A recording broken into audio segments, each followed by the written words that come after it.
Hello friends, welcome to சுவையான சமையல்.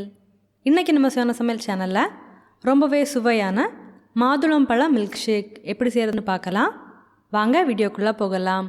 சுவையான சமையல் சேனலை நீங்கள் இன்னும் சப்ஸ்கிரைப் பண்ணலைன்னா சப்ஸ்கிரைப் பட்டனை கிளிக் பண்ணி சப்ஸ்கிரைப் பண்ணிக்கோங்க. கூடவே பக்கத்தில் வர பெல் ஐக்கானை கிளிக் பண்ணி ஆல் செலக்ட் பண்ணிக்கோங்க.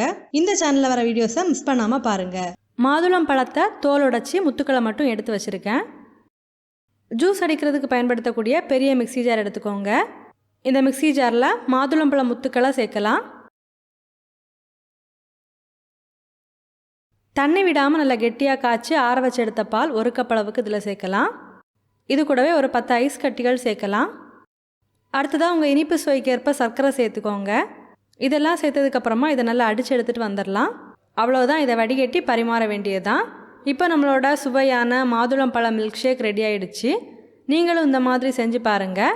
செஞ்சு பார்த்ததுக்கப்புறமா உங்கள் கமெண்ட்ஸை மறக்காமல் எங்களோட ஷேர் பண்ணுங்கள். இந்த வீடியோ உங்களுக்கு யூஸ்ஃபுல்லாக இருந்தது அப்படின்னா வீடியோவை லைக் பண்ணி உங்கள் நண்பர்களோட பகிர்ந்து கொள்ளுங்கள்.